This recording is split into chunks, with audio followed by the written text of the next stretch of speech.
32 days before his death on January 17, 1546, the greatest reformer in modern Christian history, Martin Luther, gave this sermon. It was his last sermon at Wittenberg, Germany.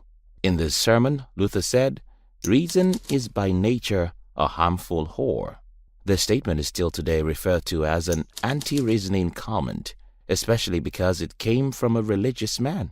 If you look around you, you'd see that everybody believes that they are reasonable, logical, and they make fact-based decisions.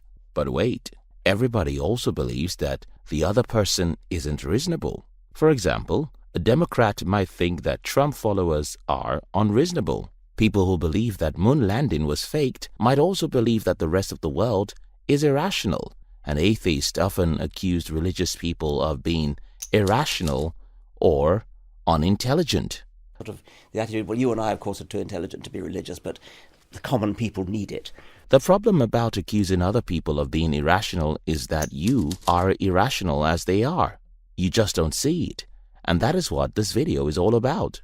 On page 239 of his 2008 book, Predictably Irrational, Dan Ariely wrote, "Standard economics assume that we are rational, but we are far less rational in our decision-making."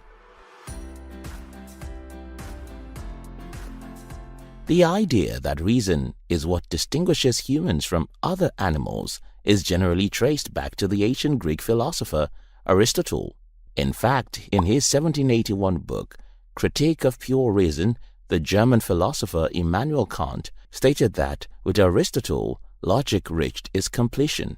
Then came the 17th century French philosopher René Descartes.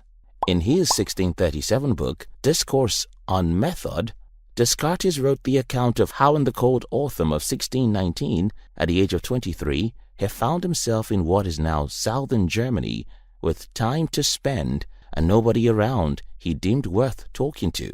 Then in a stove-heated room, Descartes formed the stunningly ambitious project of ridding himself of all options, all ideas learned from others, and of rebuilding his knowledge from scratch, step by step. In other words, Descartes wanted to avoid human lies, group thinking, and group deception. He wanted to use his reasoning to figure out everything. The problem with this idea is that it's impossible. As humans, it's impossible to live by the truth. Instead, we live by the group.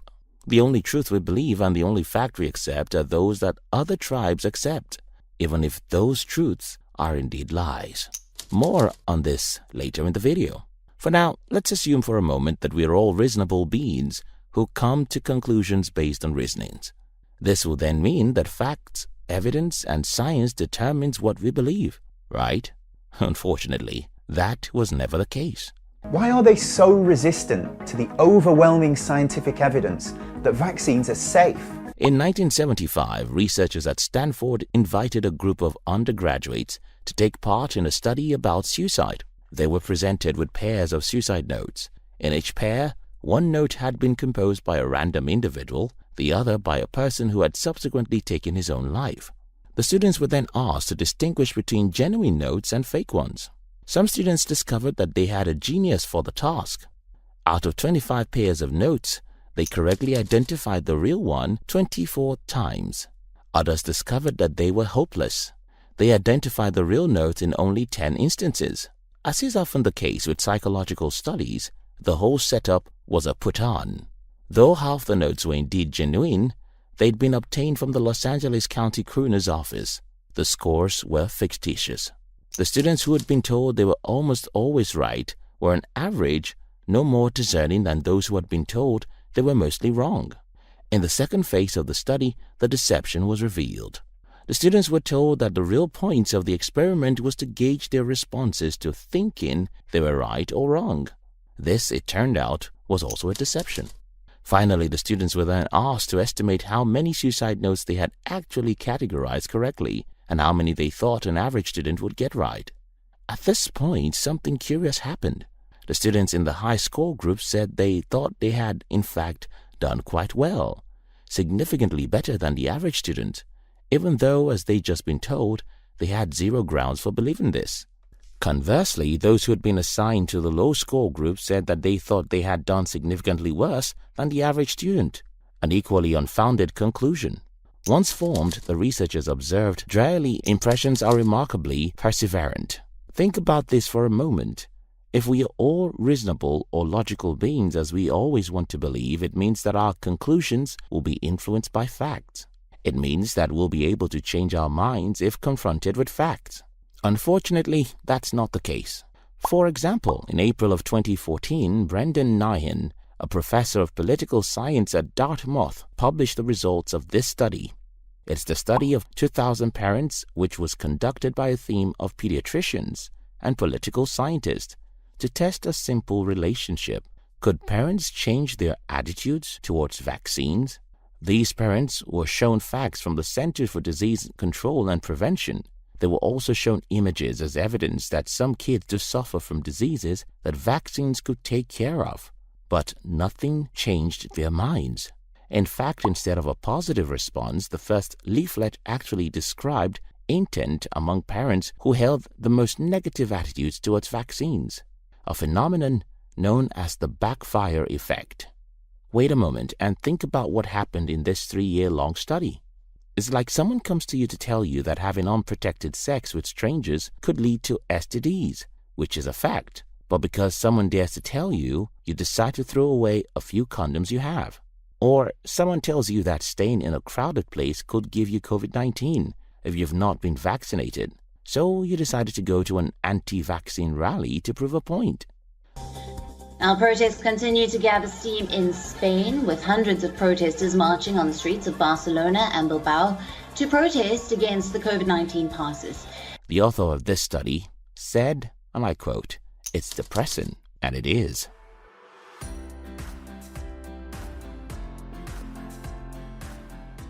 In their 2017 book, The Enigma of Reason, the cognitive scientists Hugo Mercier and Dan Sperber wrote, "How come humans are not better at reasoning, not able to come, through reasoning, to the nearly universal agreement among themselves?" In other words, if humans are truly reasonable beings who base their decisions on logic, how come we can't agree on anything? According to Hugo Mercier and Dan Sperber, reason is an evolved trait, emerged on the savannas of Africa for the sole purpose of keeping us together so that we can remain alive. So let me repeat that in another way. Our capacity to reason evolved primarily not to make a logical conclusion, but to keep us alive. And for millions of years, we could only remain alive if we are faithful to our tribe, group, and community. In his 2018 book, Atomic Habits, James Clear wrote, "Humans are herd animals. We want to fit in, bond with others, and earn the respect and approval of our peers. Such inclinations are essential to our survival. For most of our evolutionary history, our ancestors lived in tribes. Becoming separated from the tribe, or worse, being cast out, was a death sentence." What this means is that as humans remaining faithful to our tribe, our faith, our beliefs, and previous conclusions is far more important than truth or fact, which is why we are all irrational beings who disregard facts. Now, even though our species is no longer under threat from this guy, or even this guy, even though most of us are no longer under fear of invasion by another tribe or kingdom, we're still very much a people of tribes. In today's world, our faith, opinion, and beliefs are our tribes, and we'll do anything to remain faithful to those tribes, no matter what the fact or science says. Whether you talk about QAnon, Taliban, Catholicism, Pentecostalism, Islam, atheism, Trumpism, CNNism, Foxism, feminism, or even veganism, you're talking about tribes which we can all call cults. Whether you talk about being a male, a female, black, white, or Asian, you're talking about tribes or even cults. Every ordinary thing, like being a scientist, an accountant, or a YouTuber, preferring coffee to tea, having black as your favorite color, or driving a Tesla car can easily become a tribe, a community, or even a cult in your mind. If you think I'm exaggerating this, think about Apple users. So this is the Apple Watch SE, and what's so cool about it, like the Series 6, is you can put on and customize a bunch of different watch faces, but there are some things that I bet you didn't know. According to a cultural historian and NYU professor, Erika Robles-Anderson, Apple users are perfectly qualified for the title of a cult. Like most people, I use Apple products, so I'm not here to make you feel bad if you're in the cult of Apple. The point I'm making here is that as humans we're not as reasonable or as rational as we want to believe. Our tribes, groups, and communities form the primary base for what we believe. This idea or belief formed by our tribes then become the status quo, and any other fact, truth, or evidence outside this status quo is easily discarded. In his 2008 book, Nudge, Richard H. Thaler wrote, "People have a strong tendency to go along with the status quo, or default option. Now, let's see how we create the status quo and disregard facts or truth."